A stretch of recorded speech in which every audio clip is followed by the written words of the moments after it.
Opa, pessoal, tudo certo? Sexta de trade no ar para análise, palpites e prognóstico dos jogos que teremos hoje no dia 11/12/2023. Rodada cheia, porque também temos jogos na virada para a madrugada do dia 11 do dia 12. Então, nós fizemos os nossos filtros aqui para vocês com as melhores opções, com muito estudo, baseado em números e estatísticas, para você ter as melhores opções e fazer as suas apostas em NBA com maior segurança. Para quem não conhece o Sexta de Trade, tem vídeo aqui todos os dias, então já deixa o seu like, se inscreve no canal para não perder nenhum vídeo e ativa o sininho para garantir as melhores odds. Vou pedir para vocês clicarem no botão de joinha porque não custa nada e a nossa meta é de 300 likes para esse vídeo de hoje. Só clicar no botão de joinha, o YouTube vai entender que você gosta desse tipo de conteúdo, vai te recomendar outros canais que falam de apostas esportivas e conhecimento nunca é demais. Mas você assistir, melhor vai ser para vocês. Nosso grupo VIP aqui do lado, menor preço do mercado, o grupo VIP mais completo, e se vocês querem recuperar esse dinheiro que vocês vão investir em vocês e no nosso grupo VIP, vocês recuperam rapidinho. Mais do que isso, conseguem as melhores entradas, melhores tips, os nossos guias, e-books, muito conteúdo, conhecimento e mais do que isso, dinheiro no bolso, que é o principal. Então aproveitem, garantam a sua vaga para essa temporada de 23/24, o ano já está acabando, então corram, beleza? Vamos começar aqui com Hornets e Miami Heat. Miami Heat vem sem o Bam Adebayo para hoje, Hornets vem o LaMelo Ball, sem o LaMelo Ball, né, com o Mark Williams como dúvida. Nesse jogo aqui a gente tinha feito uma live ontem analisando essa rodada e eu cheguei à conclusão que a melhor opção é trabalhar com over em pontos do Miami Heat. Só que como o Miami Heat não é um time tão confiável ofensivamente, a gente está se baseando acima de tudo na defesa frágil dos Hornets, a gente vai duplar com outro jogo aqui, o jogo entre Houston Rockets e San Antonio Spurs. Então, o nosso palpite para Hornets e Heat, e Rockets e também San Antonio Spurs vai ser uma dupla que vai ser acima de 104,5 pontos do Miami e acima de 105,5 pontos dos Rockets. Aqui nós estamos falando de duas defesas muito ruins, de pelo menos um time que joga em casa, dois favoritos, mais dois times que não são tão confiáveis assim na hora de produzir pontos. O que permite que a gente sonhe com isso é a defesa frágil de seus adversários. Se a gente for observar, nos últimos 15 jogos, os Hornets sofreram 121,3 pontos de média, sofreram mais de 104,5 pontos em todas essas 15 partidas, sendo 111 pontos sofridos para esse mesmo Miami Heat que eles encaram hoje. A equipe do Charlotte Hornets é uma das piores defesas da NBA. Nesse momento, se eu não me engano, por 100 posses de bola, é a pior defesa da liga. Sem o LaMelo Ball, eles cuidam um pouco pior da bola e, consequentemente, eles geram um maior número de turnovers para os seus adversários. Empatado com o Wizards, os Hornets é a pior defesa da liga, mas, acima de tudo, um time que sofre muitos pontos no paint, no garrafão, que é o setor onde o melhor jogador do Miami Heat atua e pode produzir bem, Jimmy Butler. Não é de hoje que o Charlotte Hornets sofre muitos pontos no paint, eles são muito frágeis ali naquele setor, sendo o quinto time que mais sofre pontos por jogo nesse setor. E nos últimos 3 jogos, sofreram uma média ainda maior de 58,7 pontos. É um setor muito perto da cesta e que assim, os seus rivais podem produzir bem. Agora falando de Houston Rockets, a gente está falando de um San Antonio Spurs que eles encaram, que nos últimos 15 jogos sofreram uma média de 123,3 pontos por jogo. Em 14 desses 15 jogos, eles sofreram mais de 105,5 pontos, que é o que nós buscamos para hoje, sofrendo 121 pontos, pelo menos, em 4 dos últimos 5 jogos. Como eu disse para vocês, o ataque, né, do Houston Rockets não é tão brilhante. Eles estão ali quase entre os 10 piores da NBA, mas é um ataque que tem jogadores interessantes e que vai encarar uma defesa muito frágil. O San Antonio Spurs é a 4ª pior defesa da liga por 100 posses de bola, também é o 4º time mais rápido, então eles geram muitas posses de bola para eles, mas também para os adversários. E como é um time de uma eficiência ofensiva muito baixa, né, a gente está falando de um San Antonio Spurs que é o 4º pior ataque da liga, consequentemente, esses ataques, esses erros podem ser benéficos para o seu time adversário, que pode fazer alguns pontos de transição com a marcação ali não postada, já que é muito mais fácil você posicionar a sua defesa depois de um arremesso certo. Não é o caso dos Spurs, que hoje inclusive encaram uma das melhores defesas da liga, a 4ª melhor defesa da liga. Houston é favorito, deve vencer e acho difícil que eles vençam pontuando abaixo dos 105 pontos. Beleza? Bora aqui para o nosso próximo palpite, falar de Detroit Pistons e Indiana Pacers. A gente tem o Detroit Pistons que joga em casa, que é terrível, e encara o atual finalista do NBA Tournament, Indiana Pacers, que joga hoje acima de tudo com seu principal jogador à disposição, Tyrese Haliburton. E é em cima dele que vai essa nossa tip. A gente vai indicar para vocês 20 pontos ou mais do Tyrese Haliburton, então a gente quer pelo menos 20 pontos do protagonista do Indiana Pacers, e a gente quer também que o Indiana Pacers vença. Então essa vai ser a nossa dupla para essa partida.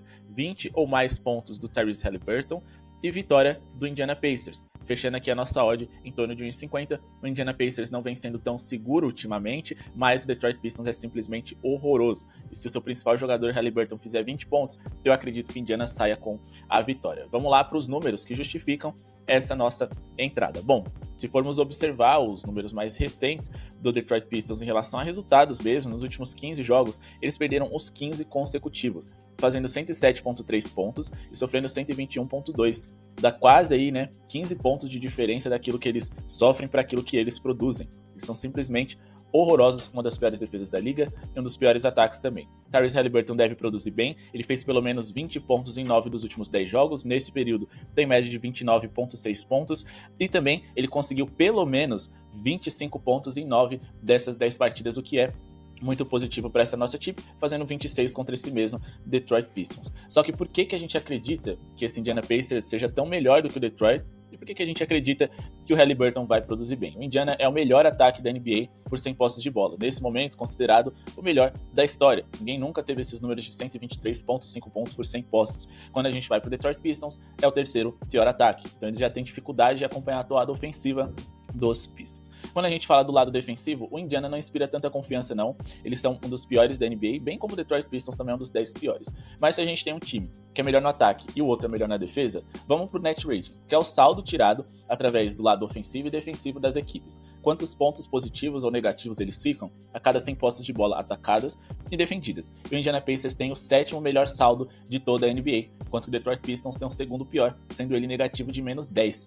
Então, a gente pode ter aqui a equipe do Indiana Pacers vencendo e produzindo bem. Mas como eu disse para vocês, por que eu acredito que o Haliburton vai pontuar bem, além dessas médias? Acontece que o Detroit Pistons é o time que mais sofre pontos para armadores em toda a NBA, sofrendo 28,5 pontos por partida.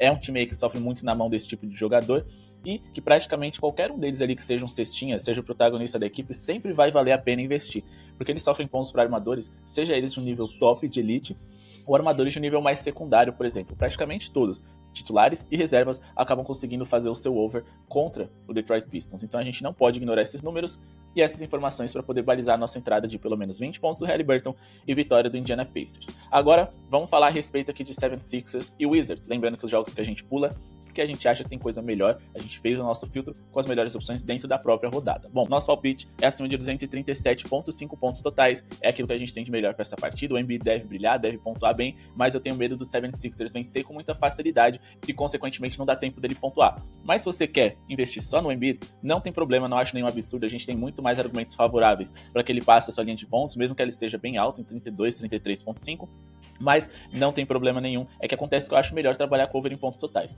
Porém, sim, se vocês quiserem lá na Stake, inclusive a gente tem um cupom aqui para vocês garantirem a primeira aposta free, lá vocês podem regular a pontuação do jogador de 1 em 1, que também é muito bom, então fiquem de olho nisso também e vocês vão ter mais chance de serem lucrativos. Bom, falando aqui a respeito do jogo em geral, se o Embiid não jogar não tem problema, o over em pontos ainda é válido, porque apesar dele ser um grande pontuador, ele diminui a velocidade do 76ers e é um dos melhores defensores da liga. Então, caso ele não jogue, a gente tem chances do Wizards pontuar um pouquinho melhor, então não tem problema. Bom, por que a gente acha que esse over deve bater? Nos últimos 10 jogos fora de casa, a gente teve uma média de 239,4 pontos nas partidas que o Wizards se envolveu. Inclusive, se envolveu em uma delas contra esse mesmo 76ers. Partida essa que, sem prorrogação, a gente teve mais de 270 pontos naquela partida, especialmente 274 pontos somados. Se a gente for olhar os 76ers, também é um time over. Nos últimos 10 jogos, a gente teve uma média aí, de mais de 236 pontos nas partidas que eles se envolveram, o que é o suficiente para essa nossa equipe. Na verdade, por 0,1 pontos não é, porque se a gente for somar aqui, vai dar 237,4 pontos nas partidas que eles se envolveram. Mas não tem problema, contra os Wizards, os jogos geralmente são over. O último aqui que aconteceu em Washington, e a gente teve aqui 257 pontos. Acontece que nos 2 encontros entre essas franquias, os jogos foram bem pontuados, porque a gente está falando de 2 times que tem um ataque médio e um muito bom. No caso, o segundo melhor ataque da liga é o 76ers, e no caso, o Washington Wizards. Eles são horrorosos em muitas coisas, tá? Mas eles ainda têm um ataque ali quase fora do top 10, que até que dá pro gasto e joga num ritmo alto. A defesa das equipes, o Wizards, é a pior da NBA, e o 76ers também não é grande coisa. É uma defesa de meio da tabela. Então a gente tem ali uma defesa média e uma ruim, horrorosa, pra falar a verdade. E um ataque excelente e um ataque médio. mas a gente também tem um pace ao nosso favor. A gente tá falando de um Wizards que joga o segundo maior ritmo da NBA. Desde que o Harden saiu do 76ers, com o Maxey armando o jogo, o time do 76ers também ficou mais rápido, o que é muito bom pra gente trabalhar com esse acima de. Teremos muitas posses por minuto. Mas os Wizards também são o segundo pior aproveitamento em rebotes defensivos da liga, então o 76ers pode pegar rebotes ofensivos, corrigir alguns erros e pontuar de segunda chance, já que eles são o quinto melhor rebote ofensivo em percentual em aproveitamento da NBA. Outra coisa que a gente também pode observar é o quanto que o Washington sofre para pivôs. Por isso é bom a gente ter também ali o Embiid jogando a favor do 76ers. O Wizards é o time mais vazado da NBA para jogadores dessa posição e também o que mais cede rebotes, por isso ele deve brilhar hoje mais uma vez. Beleza? Bora aqui falar agora da próxima partida, Hawks e Nuggets aqui também. Nós vamos trabalhar com acima de. Eu diria que esse é o palpite talvez mais arriscado dessa noite, porque eu acho que o Denver Nuggets passa por algumas turbulências das quais eu preciso de tempo para entender o que está acontecendo. E o Hawks pode ser que venha sem o Trae Young. É importante que ele esteja em quadra para poder dar ritmo e dinâmica para esse time. Além, é claro, de ser um defensor, um alvo fácil, que ajuda para quem quer trabalhar com acima D. Jamal Murray também é dúvida, jogador importante do Denver. Então, assim, se o Trae Young e o Jamal Murray jogarem, os times estiverem saudáveis, eu vou com acima de 234,5 pontos totais. A gente tem o DeAndre Hunter como dúvida, mas eu prefiro que ele não jogue. É um bom defensor de perímetro, então as coisas vão ficar melhores pra gente se ele não jogar. Por que eu acho que esse over faça sentido? Vamos aqui pros últimos 15 jogos do Atlanta Hawks. A gente teve uma média de 247,4 pontos nas partidas das quais eles se envolveram. Inclusive, os jogos mais recentes superaram aí 3 dos últimos 4, essa linha que a gente busca pra hoje, e com muita facilidade. Eles têm uma das piores defesas da NBA, um dos melhores ataques, um dos maiores ritmos, o que torna eles dos times mais overs da liga. Inclusive, eu fiz uma lista com os times melhores para você trabalhar com pontuação na NBA. O card vai ficar aqui em cima. O Atlanta é o terceiro time mais rápido da NBA. Eles são o quinto melhor ataque. Como eu disse para vocês, uma defesa entre as 10 piores. A quinta pior defesa da NBA. O Denver Nuggets, eles são um dos 10 melhores ataques da NBA. Então a gente já tem o suficiente aqui. 2 ataques de elite, ritmo, pelo menos uma defesa horrorosa. E uma defesa, no caso do Denver Nuggets, que bom, não tá no top 10, então no fim das contas é isso que importa. A gente também tá falando de um Atlanta Hawks que sofre muitos pontos no paint. É o quarto paint mais vazado da NBA e ali atua nada mais nada menos do que o Jokic, o melhor jogador do Denver Nuggets. Beleza? Então, vamos olhar aqui também os números do Denver para a gente poder balizar essa nossa opinião. Eles recentemente decepcionaram bastante no seu lado ofensivo, mas ainda assim é um time que pode e deve produzir bem contra uma defesa tão ruim. A defesa deles não vem sendo tão segura, sofreram 114, 111 e 123 e também 111 nos últimos 4 jogos consecutivos. Mas, repito, eles podem voltar a produzir bem se estiverem saudáveis contra uma defesa bem ruim. Contra os Kings, eles não tiveram Jamal Murray. O Jamal Murray sempre demora para engatar e aí eles não conseguiram pontuar bem contra os Clippers. Mas os Clippers têm uma boa defesa. Os Rockets também é uma defesa de elite. Então, assim, esses números aqui podem enganar bastante. E eu acredito que o Denver vai produzir bem. Vamos falar de Memphis e Dallas Mavericks. Para essa partida, eu acredito que o Dallas seja favorito, devam vencer. Mas eu vou colocar uma margem de segurança handicap de mais 2,5. Ou seja, a gente pode até perder por 2 pontos de diferença ou menos, que não tem problema. Que a gente não pode perder por 3 ou mais. Eles vencem o Grant Williams, o Green e também o Kyrie Irving. Por isso, as odds estão ali altas para o Dallas vencer mesmo como visitante. Porém, a gente ainda está falando de um Memphis sem o Ja Morant, sem o Steven Adams, o Brandon Clark, o Marcus Smart, o Luke Kennard, etc., jogadores importantes, e de um Memphis Grizzlies que só venceu um jogo em casa até aqui na competição. Nos últimos 10 jogos como mandante, uma vitória, 9 derrotas, eles só fizeram 103,5 pontos, que é muito pouco para você acompanhar o Dallas Mavericks. Inclusive, eles perderam por 15 pontos do Dallas sob essa mesma condição ainda nessa temporada. Eles são o pior mandante da NBA e a gente está falando de um Dallas que pontua muito bem e apesar de não defender tão bem assim, acho que eles devem se defender bem o suficiente contra um dos piores ataques da liga. O Memphis é o segundo pior ataque da NBA, o Dallas Mavericks é o quarto melhor. Defensivamente, como eu disse, o Dallas não é grande coisa. Eles são uma das 10 piores defesas da liga, mas o Memphis também não é grande coisa. Eles são o 12º colocado da NBA, sim, mas acontece que o setor onde eles pior defendem é onde o Dallas melhor produz. Se a gente for olhar, o Memphis é o segundo time que mais sofre bolas de 3 por jogo na NBA. Dentre os mandantes, eles sofrem ainda mais, 14,9 bolas triplas por jogo. Se a gente for olhar aqui a eficiência, deles na hora de defender as bolas triplas, é a pior da NBA. E jogando dentro de casa é pior ainda. Eles sofrem 42,1% das bolas de 3 tentadas pelos seus adversários. Só que esse é o jogo, é a base do jogo do Dallas. É o primeiro time em bolas de 3 por jogo, é o primeiro time em número de tentativas, e em relação à eficiência eles também são top 10, o que é excelente você ser o 9º colocado, sendo que você é o time que mais tenta. Então assim, tem encaixe, tem vários espaços ali pra gente explorar, e acreditar que o Dallas Mavericks deva vencer. Inclusive, a gente trouxe alguns números aqui do Dallas Mavericks sem o Kyrie Irving nessa temporada. Foram 4 jogos, 3 vitórias, 1 derrota. Derrota pro forte OKC, ainda assim foi por 6 pontos de diferença. Inclusive, eles venceram o mesmo Memphis Grizzlies por toda essa vantagem sem o Kyrie Irving ser o segundo melhor jogador. Beleza? Vamos falar agora de Bucks e Bulls. A gente tem uma dupla aqui para indicar para vocês. Eu acho que o Bucks é favorito, deve vencer esse jogo, mas eu ainda não estou muito tranquilo de investir em vitoriosos, na verdade, principalmente no Bucks, que tem uma defesa que volta e meia acaba decepcionando muito, então a gente precisa tomar bastante cuidado com eles aqui. Então eu vou fazer uma dupla, tentar arredondar uma odd de 1,50, só que lembrando, se vocês quiserem fazer uma simples ali no rebote do Giannis, também vale a pena. Lógico, a odd não vai estar de 1,50, mas ela continua tendo muito valor. Então a gente vai aqui em Bulls e Bucks e a gente vai colocar aqui em Marcos. A gente quer pelo menos 10 rebotes do Giannis. Repito, essa tip aqui, por si só, ela já faz muito sentido. 1,44 é o ideal, porque ela tem muito valor. Beleza que não bateu em 50, mas vale a pena. Só que se vocês quiserem arredondar para esse 1,50, aí é bom vocês colocarem algo que está relacionado a outro. Aí vocês esticam a linha aqui de pontos da equipe do Chicago Bulls e coloquem aqui um abaixo de 130,5 pontos dos Bulls. Fechou de 1,50, já acho bem interessante. Por quê?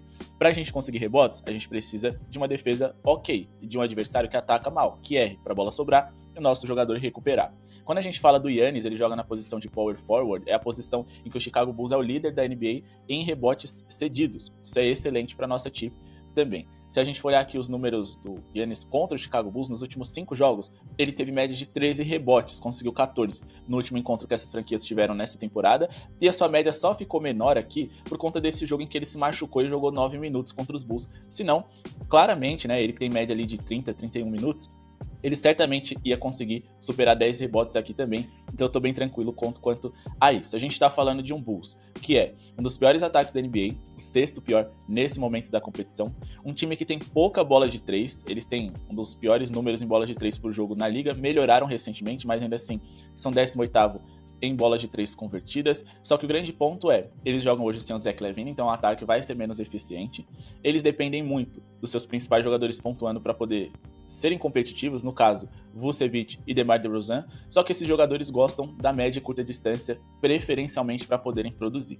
E é através desses arremessos curtos, em que você tem muito volume e pouca eficiência, que os rebotes devem sobrar para jogadores que atuam mais perto do garrafão, no caso, o Giannis. Vamos lá para o setor onde esses times mais gostam de explorar. Quando a gente fala aqui dos números de arremessos e eficiência, o Chicago Bulls, na área restrita, se a gente for observar aqui, eles têm o 3º pior aproveitamento da NBA, ou seja, os arremessos deles mais perto da cesta possíveis, eles têm o 3º pior aproveitamento, então erram muito. Quando a gente fala no paint, que é mais um setor curto ali, eles também têm um dos 10 piores aproveitamentos, mas também são dos times que mais tentam no mid-range, ou que mais tentam nesse momento, que é na média distância, e também tem um aproveitamento não tão especial assim, quase um dos 10 piores, ou se eu não me engano é o 10º pior. O que eu tô querendo dizer com isso? Eles exploram muito essa curta distância, que é onde o Bucks minimamente consegue se defender, com Brook Lopes e com Giannis, que são 2 defensores de elite. São arremessos que, quando você erra, caem mais perto da cesta. Geralmente arremessos de 3, né? Times que produzem muito de 3, não dá pra você investir tanto assim em pivôs para recuperarem rebotes, porque geralmente quando a bola bate no aro, ela tem um recuo maior, ela vai para mais longe ali da cesta. Acho que deu pra entender dessa forma.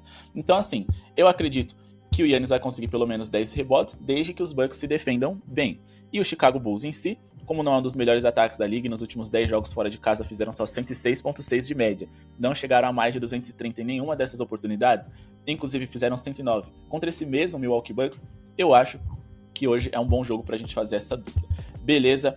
Pessoal, antes de continuar com o nosso vídeo, não esquece de se inscrever no canal, deixar o seu like para ajudar o nosso projeto a seguir acontecendo. A meta é de 300 likes. Sejam membro do nosso grupo VIP, ponham mais dinheiro no bolso, no fim das contas é sobre isso que a gente está falando aqui. E também, não se esquece de ser membro do canal, se você só quer apoiar, ter vídeos exclusivos e também conseguir acesso aos nossos conteúdos extras, seja membro do canal aqui embaixo, clicando aqui embaixo. O valor é simbólico e vocês vão ter acesso a muito conhecimento para poder seguir, serem produtivos, com muitos greens em apostas na NBA. Não se esqueça de compartilhar esse vídeo naquele seu grupo de WhatsApp, da galera que gosta de basquete e quer entrar nesse universo, e também daquela galera que já faz a sua fezinha no futebol. Com certeza, eles vão se apaixonar por esse esporte e vão ser ainda mais lucrativos, baseando números e estatísticas todas as entradas dele, conhecendo o cesta de trade. Bom, agora vamos aqui para o OKC Jazz. A gente vai passar por cima de Pelicans e Timberwolves rapidinho, por quê? eu acho que a gente tem um cenário interessante para trabalhar com o handicap positivo do Timberwolves, com o under dos Pelicans, para colocar em duplas, essas coisas, só que a gente ainda tem o Anthony Edwards como dúvida. Então, sem ele, não dá pra gente saber porque a nossa tip mudaria completamente.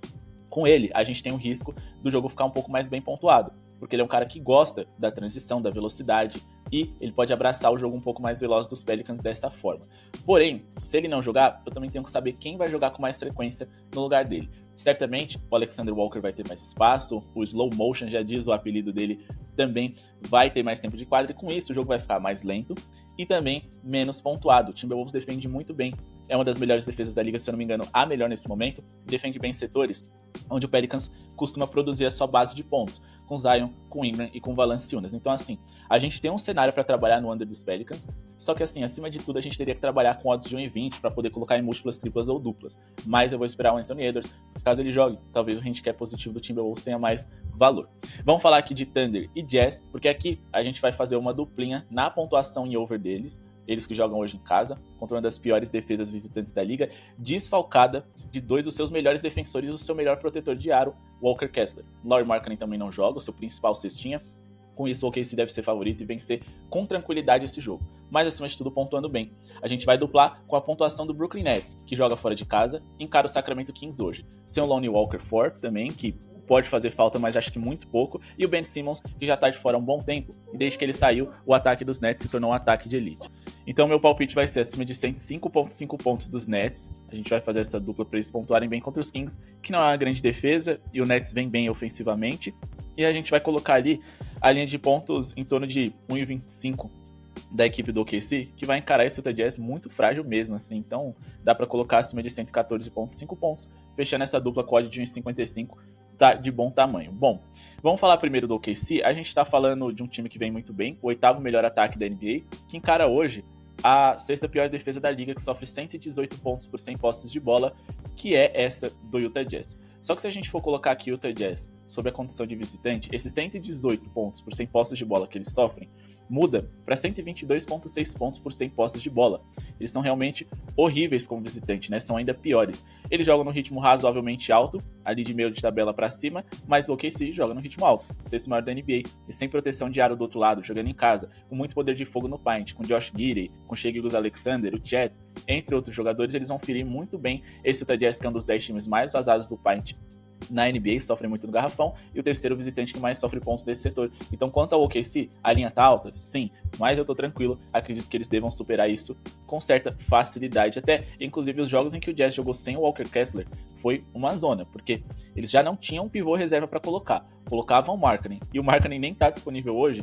Então, assim, realmente eles vão sofrer bastante nesse setor. Eles que sofreram nos últimos 9 jogos fora de casa 123,7 pontos por partida, fizeram apenas 103,9, devem perder por uma larga vantagem do OKC hoje, pelo menos é isso que eu acredito. Agora falando de Sacramento Kings e Nets, nos últimos 10 jogos os Kings sofreram 119,4, sofreram mais de 105,5 pontos em todas essas partidas, e mesmo assim, contra o Phoenix foi um jogo ali em que eles conseguiram se defender muito bem, que foi um milagre. 106 pontos, ainda assim teria tido esse over. A gente tá falando aqui também de um Sacramento Kings que sofre muitos pontos para alas, e essa é a posição onde atua o melhor jogador dos Nets, que são o 4º time que mais sofre pontos para jogadores dessa posição em toda a liga, e é ali que atua o Mikal Bridges. Eles também são o 3º time que mais sofre bolas de 3, ele tem uma eficiência muito boa nas bolas triplas. Acredito que isso possa potencializar e facilitar a vida dos Nets, que deve produzir bem também. Quando a gente fala aqui de Sacramento Kings, a gente tá falando de um dos 10 pints mais vazados da NBA também. Então, Ken Johnson, Nicholas Claxton, Dinwiddie infiltrando, são jogadores que também podem pontuar muito bem nesse setor, que é uma fragilidade de muitos anos do Sacramento Kings, que só tem como grande protetor de aro o Sabonis. Mas o Sabonis não vai ficar ali se matando para defender, porque ele é muito valioso no ataque para poder estourar em faltas. Então, o objetivo dos Kings é não deixar a bola chegar embaixo do garrafão. Mas se chegar, o Sabonis vai fazer o possível, mas sem uma defesa muito agressiva, pode facilitar para que a gente consiga pontos também. Mas agora vamos falar um pouquinho dos Nets, que vem muito bem no ataque, é o 7º melhor ataque da NBA por 100 posses de bola. O Sacramento Kings é um ritmo de top 10, então jogando em casa eles devem ditar a forma como esse jogo vai se desenvolver, então a gente deve ter muitas posses para os dois lados. Mas quando a gente faz um filtro para os últimos 10 jogos, a gente pode observar que o ataque dos Nets foi ainda melhor. Foi o 4º melhor da liga, com 121,2 pontos por 100 posses de bola. É verdade que eles jogaram no ritmo um pouquinho mais lento, mas repito, os Kings, que foi o 9º mais rápido desse período, com o De'Aaron Fox na escalação, deve ditar o ritmo, deve acelerar e com isso dar muitas posses para eles, mas também para os seus adversários. Então essa é a nossa dupla de hoje, finalizando aqui com Clippers e Blazers. Eu acho que os Clippers são favoritos, jogam em casa, tem ali todo mundo, pelo menos os jogadores mais importantes à disposição, descansados. Kawhi, tem também ali o Paul George, James Harden, Westbrook, todo mundo à disposição, apenas com o Plumlee de fora, mas ele já foi substituído pelo Daniel Theis, nova contratação que vem jogando bem. E do outro lado a gente tem um Blazers, que é um dos piores times da liga, vem até fazendo bons jogos, mas vem sem o Jeremy Grant, para mim o melhor jogador nessa temporada deles, sem o Robert Williams, o melhor protetor de aro, quem sabe sem o Brogdon e o DeAndre Ayton, que são dúvidas para hoje. Então com essa odd baixa aqui, considerando que o Scoot Henderson joga, o Shadon Sharpe joga e o Anthony Simons também, odd de 1,10 é impraticável para esse Clippers, que ainda não é um time tão seguro assim. Mas no ao vivo, quem sabe a gente não trabalha com a vitória deles. Então, isso nem é uma tip, é só um fiquem de olho na vitória do time casa. Beleza? Bom, pessoal, esse foi o vídeo de hoje. Espero que tenham gostado. Não esqueça de se inscrever no canal, deixar o seu like para ajudar o nosso projeto a seguir acontecendo. Muito obrigado pela sua audiência e falou!